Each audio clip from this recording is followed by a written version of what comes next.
दोस्तों, अतीक अहमद हत्याकांड में एक बहुत बड़ा खुलासा हुआ है कि अतीक अहमद को मारने के लिए सुपारी दी गई थी। क्या आपको ऐसा लगता है? आप कमेंट करके ज़रूर बताइए। दूसरी बात, एफआईआर में जो दर्ज उनके बयान हुए हैं, लवलेश तिवारी जो कि बांदा का रहने वाला है, सन्नी सिंह जो कि कासगंज का रहने वाला है, और जो एक और अरुण मौर्य जो कि हमीरपुर का रहने वाला है। अब तीनों जो बातें एफआईआर में दर्ज की है, उनका ये कहना है कि हम अतीक अहमद गैंग को ख़त्म करके और हमारी दहशत बनाना चाहते थे। हम बड़ा गैंग, हम माफिया बनना चाहते थे, और ये अतीक अहमद की हत्या करने के बाद में हम भागना चाहते थे। ये एफआईआर में न्यूज़ वाले बता रहे हैं। लेकिन आप उन फुटेज को देखिएगा जिसमें हत्या की है उन्होंने, उसमें कहीं भी उन्होंने भागने की कोशिश नहीं की। यहाँ तक कि जो पुलिस वाले थे वो भी पीछे हट गए थे, तितर बितर हो गए थे। न्यूज़ रिपोर्टर थे वो भी पीछे हट गए थे। यानी कि अगर वो चाहते तो भाग सकते थे, लेकिन उन्होंने भागने की कोशिश नहीं की। उसमें तो नहीं लग रहा था कि उन्होंने भागने की कोशिश की। दूसरी बात, उन्होंने जय श्री राम के नारे लगाए। जैसे ही उन्होंने अतीक अहमद और अशरफ अहमद को एक तरह से मार दिया, क्योंकि उन्होंने 20 राउंड लगभग फायरिंग की, और उसके बाद में उन्होंने जय श्री राम के नारे लगाए और अपने आप को बोला कि सरेंडर सरेंडर। यानी उन लोगों ने भागने की बिल्कुल भी कोशिश नहीं की। और यहाँ पे ये बताया जा रहा है कि अगर हम लोगों को भागने का मौका मिलता तो हम बोले भीड़ बहुत ज़्यादा थी, बल्कि वहाँ पे इतनी सिक्योरिटी भी नहीं थी उन लोगों की। मुश्किल से 8-10 पुलिस वाले होंगे उनकी सिक्योरिटी के लिए। बल्कि पूरे अगर देखा जाए तो जब से असद अहमद का एनकाउंटर हुआ है, तब से न्यूज़ यही चल रही है कि असद अहमद का जो एनकाउंटर हुआ है वो फेक था या रियल था। ये सब चीज़ें चल रही थी। लेकिन अचानक रात को 10:30 बजे के आसपास एक न्यूज़ आती है कि अतीक अहमद और अशरफ अहमद का एक तरह से मर्डर हो गया है, और वो भी पुलिस सिक्योरिटी में रहते हुए उन लोगों का मर्डर हुआ है। ऐसा नहीं कि ये पहला कांड है कि पुलिस सिक्योरिटी में लोग थे। बहुत सारी जगह पे आपने सुना होगा कि हाई कोर्ट में किसी मुजरिम को ले जाया जाता है, वहाँ पे हमले हो जाते हैं बहुत सारी जगहों पे। सबसे बड़ी बात ये भी है यहाँ पे कि यहाँ पे जैसे उन लोगों ने कहा सरेंडर सरेंडर, और सरेंडर से पहले भी पुलिस के पास मौका था, लेकिन पुलिस ने एक भी गोली नहीं चलाई उसमें, ऐसा बताया जा रहा है।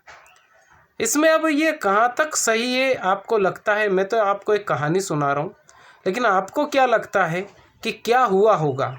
क्योंकि उन्होंने 2 दिनों तक रेकी तो बता रहे हो कि बहुत दिनों से चल रही थी, लेकिन वो होटल में ठहरे हुए थे, नकली पत्रकार बन के गए थे। उन्होंने सारी चीज़ें नकली अरेंज की थी, आई कार्ड बनाया हुआ था। एक बंदा सुबह जो बता रहे थे, जो चश्मदीद थे, उन्होंने देखा कि यहाँ पे वो लोग आए और पुलिस वालों की गाड़ी में, बताया गया कुछ लोगों का कहना ये है कि पुलिस वाले की गाड़ी में से वो उतरे थे। कहाँ तक सही है ये सब चीज़ें? क्योंकि अभी तो अगर देखा जाए कि यार क्या होगा अगर ऐसे, अब सुरक्षित कैसे रहेंगे लोग, कैसे सुरक्षित रहेंगे? जो लड़के पकड़ाए हैं उनमें जो लवलेश तिवारी है, लवलेश तिवारी की उम्र 23 साल है, बांदा का बंदा रहने वाला है। आपको मालूम होगा कि बांदा में एक यूनिवर्सिटी है, यानी कि पढ़ाई का लेवल है वहाँ पे जिस जगह से वो बंदा रहने वाला है। और बांदा में एक यूनिवर्सिटी, एग्रीकल्चर यूनिवर्सिटी, मैंने उसके बारे में सुना है कि वो बहुत शानदार यूनिवर्सिटी है। वहाँ पे बाहर से लोग, यूपी से बाहर यानी कि ऑल इंडिया के लड़के उस यूनिवर्सिटी में पढ़ने जाते हैं। वहाँ का रहने वाला है लवलेश तिवारी। यानी कि ऐसे एरिया से जहाँ पर लोग दूसरी जगह से लोग पढ़ने जाते हैं, ये बंदा उस जगह का रहने वाला है, ये शूटर। दूसरा जो बंदा है वो सनी सिंह करके हैं, वो कहीं हमीरपुर का बंदा रहने वाला है, वो शूटर। और तीसरा जो है अरुण मौर्य, उसकी उम्र भी 18 साल है। बताइए, शूटर जो एक तरह से लोगों की जान यार ऐसे लोगों को मार देते हैं, मतलब कुछ समझ ही नहीं रहे हैं। और जिस तरह से उन्होंने गोलियां चलाई आपने देखा होगा कि बिल्कुल ऐसा लग रहा था बिल्कुल प्रोफेशनल तरीके से, जहाँ पे शूट करना चाहते हैं वहीं निशाना लग रहा था। टाइम की तरफ ये कैसे लोग छोटे छोटे एक तरह से कम उम्र के जो लोग हैं वो बढ़ रहे हैं, ये भी एक चिंता का विषय है हमारे देश के लिए, तो सच में चिंता का विषय है। अब जांच चल रही है, कोई बोल रहा है कि सुपारी ली हुई थी, 10-10 लाख रुपए एडवांस में हैंडलर ने इन लोगों को दिए थे, तभी ये लोग काम करने लगे। अब इनके घर वालों से जब पूछा गया, जैसे लवलेश तिवारी के पिताजी से पूछा गया, तो तिवारी के पिता कह रहे हैं कि हमें उस लड़के से कोई मतलब नहीं है। सनी सिंह के घर वालों से, अड़ोसी पड़ोसियों से पूछा तो उनका भी यही कहना था, हमें कोई मतलब नहीं है, यानी कभी कभी आता है। और ये एक और लड़का है ये अरुण मौर्य का भी यही, उसके घर वालों का भी यही कहना है कि हमें कोई मतलब नहीं है।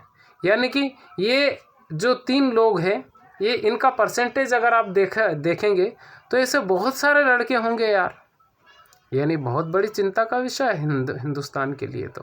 तो क्या आपको लगता है कि इन लोगों की सुपारी दी हुई थी? 10-10 लाख रुपए दिए हुए थे। और इन लोगों ने जो बयान दिए हैं, बयान और जो अगर उनके बयान आप मैच करेंगे और जो लोकेशन आप मैच करेंगे तो मैच नहीं हो पा रही, क्योंकि वो ये कह रहे हैं बयान में कि हम बड़े माफिया बनना चाहते थे, भीड़ बहुत ज़्यादा हो गई थी इसलिए हम भाग नहीं पाए।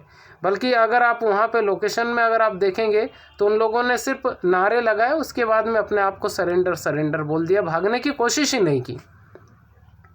अब इसमें कितना सच है ये तो अब जांच का विषय है, जांच होगी तभी पता चलेगा।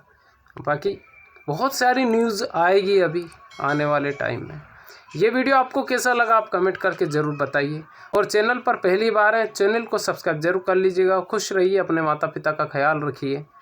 बहुत बहुत धन्यवाद आपका।